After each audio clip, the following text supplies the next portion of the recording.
What's going on, guys? Welcome back to Sector for Nerds. I'm Ryan Brower, and today I'm here to talk with you guys about the Bad Batch Episode 7, Battle Scars, which was an incredible episode, and we're gonna get into it, guys. But before we do so, make sure you guys like this video and subscribe to the channel if you haven't already. If this is your first time watching on my channel, I like to do a lot of reaction videos to fan-made Star Wars content, such as fan films and tribute videos. I also like to do a lot of discussions on the latest episodes of things from Star Wars and Marvel. We're doing it right now with both Bad Batch, and we just started it with Loki as well. So make sure for all you Marvel fans who haven't checked out my Loki discussion to go and check out my discussion on the first episode. Now, guys, without further ado, let's start talking about Bad Batch, because we got Captain Rex coming back in this episode. I mean, coming back to Star Wars, that is, because this is his Bad Batch debut. He was referenced early on, but we didn't actually get him. I'm gonna be honest, you guys, I actually think that we got him a little bit earlier than I thought we were going to get him. I thought that that was going to be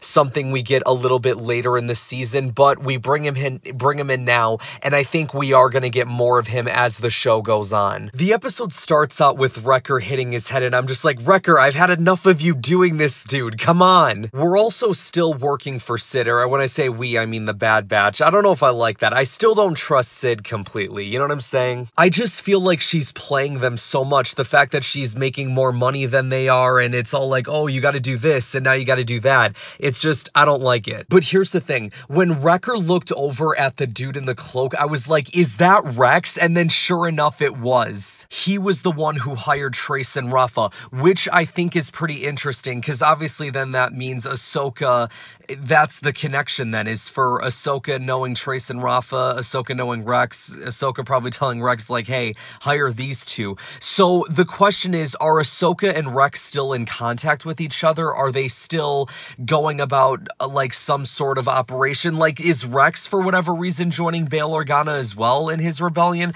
But I don't know. See, that's the weird part. And then if we can kind of just like skip towards the end of the episode for just a quick second so we can kind of stay on this discussion point, the Rex that we got in this episode was very different from the Rex that we see in Star Wars Rebels, because the Rex that we see in Rebels is just, you know, he's done with the war, he's retired, he's fishing in the desert, slinging for jupas, if you will, and here he seems like he's still all about the cause and all about fighting for the Republic, even though, as Hunter points out, the Republic is gone, and Rex is like, well, no, there's still some of us out there, some of us that are still willing to fight. So I'm really curious, you guys, where this is gonna go, which is also why I don't think we've seen the last of Rex yet, because I think there's every possibility that we could have like a clone uprising against the Empire and maybe go up against like stormtroopers or like Crosshair Squad or whatever it is. I feel like we're gonna see more clones yet come to removing their inhibitor chips, similar to what we saw here. When Rex found out that the Bad Batch hadn't removed their inhibitor chips, he immediately went into defense mode, pull out his pistols, protect Omega, and Hunter's like, whoa, whoa, whoa, easy there, soldier, easy, Captain. And Rex is like, no, no, no, no, you don't tell me to be easy. I've seen what these inhibitor chips do, and trust me, it does not go well, and I know from experience. So Rex just, I mean, immediately knowing what to do in that situation, it was pretty crazy seeing the potential of Bad Batch going up against Rex. I mean, granted, it's 1-on-4, so I don't think that would have went well for Rex, but just like Rex immediately going like, okay, hold on, we need to take care of these inhibitor chips. However, I will admit, when he said I'll be in contact with you guys, I'm surprised he didn't bring out, or he didn't take Omega with him. You know what I'm saying? Just as almost like an insurance kind of thing of like, hey, make sure you guys come. I don't know, but whatever. They end up meeting not too long later, and they meet on Bracca, which is interesting because Bracca is the planet that we start at Jedi Fallen Order, and that's where Cal Kestis, we see Cal Kestis working with the Scrappers Guild, which is also mentioned in this as well. So yeah, every chance that we could potentially see Cal Kestis in the next episode, you never know. Also, were those womp rats in the medical bay? Is that what those things were? Because if so, then that's kind of cool.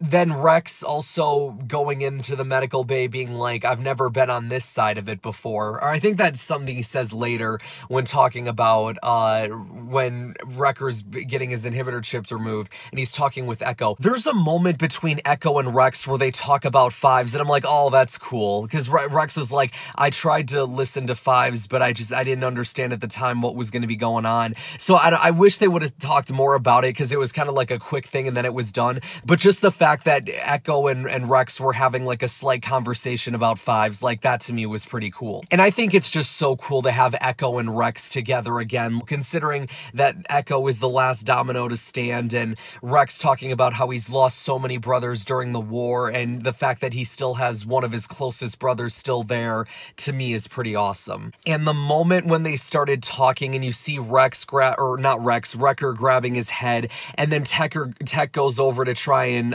remove the chip from him, or at least scan him, and Wrecker starts choking him. I'm like, no, Wrecker, no. He's like, you're in violation of Order 66. And I'm like, no, son of a gun, no, I don't want this. And then for pretty much the rest of the episode, it's basically this battle between the Bad Batch and Rex versus Wrecker. Omega's trying to run away, you know, trying to hide from Wrecker. Wrecker goes after her. Omega says that she doesn't want to hurt him, and then as she's about to pull the trigger, Wrecker grabs the blaster, but then Rex comes in and stuns him, and I'm just like, holy crap, this is deep. And so then at the end of the episode, when they put him in the chamber and they remove the chip from him, that's when Rex says, I'm not used to being on this side of it. And then Omega doesn't want to leave Wrecker's side, which I thought was awesome, kind of showing the bond that those two characters have, which I feel like when it comes to importance for her, like Hunter and Wrecker are probably the two that we've seen kind of the closest relationships with when it comes to Omega, and the fact that she wasn't willing to leave his side, and in fact none of them were. They were all just kind of sleeping there or whatever. Rex was just kind of hanging around, keeping an eye out. He referenced that he had help getting the inhibitor chip out earlier on in the episode, but he doesn't say that it was Ahsoka, which is very interesting. So I'm almost wondering, like, if Rex is going to be the only one to know that Ahsoka is still around, because according to Imperial records, Rex is dead. So that would also have to mean then they think Ahsoka's dead too, which we already knew going into this. But it's going to be curious to see. I still think there's every chance that the Bad Batch could meet Ahsoka, but maybe they are trying to keep it secret right now, you know, like they did in Rebels, right, where she was Fulcrum. They didn't want the Empire to know that she was alive. The Empire doesn't find out that she's still alive until Vader has that moment in season 2 where he's like, the apprentice lives. Wrecker ends up waking up. Omega's super happy about it. There's a nice moment where Wrecker apologizes to Omega, and my eyes started to water up. Omega says we can't break tradition, and they end up eating the essentially Star Wars popcorn is what it looks like to me. I forget the name of it, but it's essentially Star Wars popcorn. Okay, the next time I go to Galaxy's Edge, I better see that stuff there. And then the episode kind of ends with Hunter and Rex talking about the cause or whatever that Rex is talking about. We kind of already mentioned it before.